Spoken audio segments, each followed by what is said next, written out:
अस्सलाम वालेकुम स्टूडेंट्स। आज का जो हमारा नेक्स्ट टॉपिक है वो है Rutherford atomic models. Rutherford atomic model की ज़रूरत क्यों पड़ी? पहला क्वेश्चन, रदरफोर्ड एटॉमिक मॉडल की ज़रूरत इसलिए पड़ी क्योंकि एटम के अंदर पॉजिटिव और नेगेटिव चार्ज दोनों को एग्जिस्ट करते हैं। क्या वो कैसे कोई एग्जिस्ट कर सकते हैं पॉजिटिव नेगेटिव चार्ज एटम के अंदर, और वो कहाँ कहाँ पे एग्जिस्ट करते हैं एटम के अंदर, ये फाइंड करने के लिए रदरफोर्ड एटॉमिक मॉडल की ज़रूरत पड़ी। अब रदरफोर्ड एटॉमिक मॉडल्स में सबसे पहले अगर हम एक्सपेरिमेंट की बात करें तो इस एक्सपेरिमेंट के लिए जो सबसे पहला अपरेटस की बात करेंगे डेफिनेटली, क्योंकि किसी भी एक्सपेरिमेंट्स के लिए जो फर्स्ट आप इस तरह कर लें कि जो फर्स्ट बेसिक चीज़ है या बेसिक मटेरियल है वो अपरेटस ही होता है एक्सपेरिमेंट्स के लिए। तो यहाँ पे जो फर्स्ट बेसिक एक्सपेरिमेंट के लिए जो अपरेटस है वो यहाँ पे वर्ड लिखा हुआ है गोल्ड फॉयल। ये जो बेसिकली आप लोगों को शीट नज़र आ रही है ये किसकी बनी है? ये गोल्ड फॉयल की बनी है। और इसकी जो थिकनेस है अगर हम इसकी बात करें तो वो बहुत ही माइनर साइज में है, 0.0004 सेंटीमीटर थिकनेस है इस पूरी गोल्ड फॉयल की। अब इसके अंदर आप लोगों को नज़र आ रहा है ये पॉजिटिव चार्ज है और ये नेगेटिव चार्ज है, इसी को कहते हैं को एग्जिस्ट। मीन दोनों जो हैं एटम के अंदर पॉजिटिव चार्ज और नेगेटिव चार्ज एग्जिस्ट करते हैं। और पॉजिटिव चार्ज बेसिकली प्रोटॉन पे होता है जो कि एटम की न्यूक्लियस के अंदर एग्जिस्ट करता है, और ये जो नेगेटिव साइन है बेसिकली ये इलेक्ट्रॉन को शो कर रहा है जो इलेक्ट्रॉन की न्यूक्लियस के गिर्द ऑर्बिट या जो शेल होते हैं उसमें ये रिवॉल्व करते हैं। ठीक है। अब इस एक्सपेरिमेंट को परफॉर्म कैसे किया? फर्स्ट स्टेप मैंने आप लोगों को बताया कि शीट या प्लेट सर्कल टाइप्स या सर्कल साइज शेप की तरह उन्हें गोल्ड फॉयल की बनी हुई थी, उसकी थिकनेस इतनी थी। और इसमें बेसिकली जो रेडियो एक्टिव एलिमेंट्स यूज़ किए गए, मीन ये जो जिसके ऊपर ये जिसके थ्रू या जिसकी हेल्प से इन प्लेट के ऊपर या गोल्ड फॉयल के ऊपर जो बम्बार्टमेंट करवाई गई वो किसकी मदद से करवाई गई? रेडियम की थ्रू या पोलिनोमियम्स के थ्रू। ठीक है।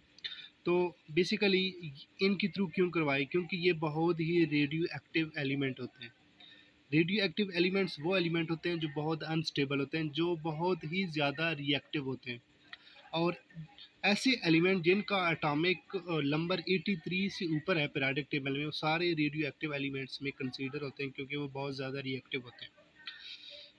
तो इनको यूज़ किया, यहाँ पे स्ट्राइक करवाया गया। तो स्ट्राइक करवाने में या स्ट्राइक करवाने के बाद क्या जो फिनोमेना था वो क्या बना? मींस के स्ट्राइक करने के बाद क्या मकसद निकला या क्या उसका रिज़ल्ट निकला?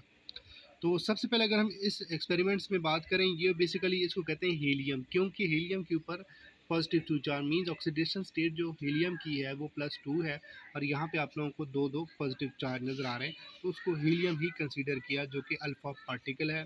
ठीक है।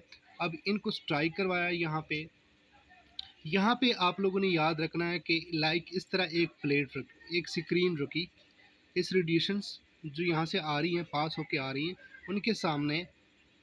उनके सामने ये एक स्क्रीन जो है इसके सामने जो है प्लेस की, ताकि जो और इसके ऊपर कोटेड जो करवाया गया बेसिकली वो जिंक सल्फाइड को इसके ऊपर कोट करवाया गया, ताकि यहाँ से जो ये पार्टिकल ये जो रेज यहाँ से आएगी तो वो यहाँ पे शो होगी। ठीक है। ये स्क्रीन इसलिए प्लेस किया गया ताकि यहाँ से ये जो रेज यहाँ से निकलेगी यहाँ पे पास होगी तो वो यहाँ पे नज़र आएगी। तो यहाँ पे मोस्टली इस प्रैक्टिकल में क्या ऑब्ज़र्व किया गया कि बहुत सी रेडिएशन जो थी वो इसके ऊपर जो है वो पास होती गई, लेकिन वो रेडिएशन जो थोड़ी बहुत इस पॉजिटिव चार्ज जो न्यूक्लियस है या इसकी वॉल से या इसकी बाउंड्री से थोड़ी बहुत स्ट्राइक करती थी, वो थोड़ी सी डिफ्लेक्ट होके चली जाती। बाकी अगर देखें तो बिल्कुल सारी स्ट्रेट ही जा रही हैं जो पॉजिटिव चार्ज को टच नहीं कर रही, लेकिन जो ही इस चार्ज को टच करती हैं तो वो रेडिएशन थोड़ी सी डिफ्लेक्ट हो जाती हैं। अब यहाँ पे अगर हम बात करें, ये देखें यहाँ पे भी बिल्कुल डिफ्लेक्ट हो गई है, यहाँ पे इसकी बात करें तो ये बिल्कुल मिड में आ रहा है न्यूक्लियस के, तो इसलिए ये बिल्कुल ही डिफ्लेक्ट हो गई, बिल्कुल रिटर्न वापस चली गई। तो इससे पता क्या चला कि जो एटम्स है उसका जो न्यूक्लियस है वो बहुत ही ज़्यादा डेंस है, क्योंकि जो रेडिएशन इसके ऊपर टकराती है वो बजाय कि यहाँ से थोड़ी सी डिफ्लेक्ट हो जाए, वो बिल्कुल ही डिफ्लेक्ट होके रिटर्न वापस जाती है। और जो एटम का जो रीजन है, बहुत सारा रीजन जो है वो खाली एम्प्टी है, इसलिए बहुत ज़्यादा रेडिएशन जो है इससे पास हो जाती है। कुछ रेडिएशन जो है, फ्यू रेडिएशंस, वो इसके ऊपर टकरा जाती हैं और वो डिफ्लेक्ट हो जाती हैं। इससे पता ये चला रदरफोर्ड एटॉमिक मॉडल से कि जो एटम है उसका जो न्यूक्लियस है उसका साइज़ बहुत छोटा है, इसलिए कुछ रेडिएशन, थोड़ी बहुत रेडिएशन डिफ्लेक्ट हुई और ज़्यादा सी रेडिएशन जो है वो यहाँ से यहाँ से पास होके चलेगी इस स्क्रीन पे जो कोटेड थी जिंक सल्फाइड से, यहाँ पे शो हुई। ठीक है, तो ये कुछ एक्सपेरिमेंट्स अगर हम यहाँ पे ऑब्जर्वेशन की बात करें तो ऑलमोस्ट बहुत से पार्टिकल जो थे, मैंने बताया कि बहुत सी रेडिएशन जो थी वो पार्टिकल यहाँ से बिल्कुल पास होती गई, स्ट्रेट जाती गई।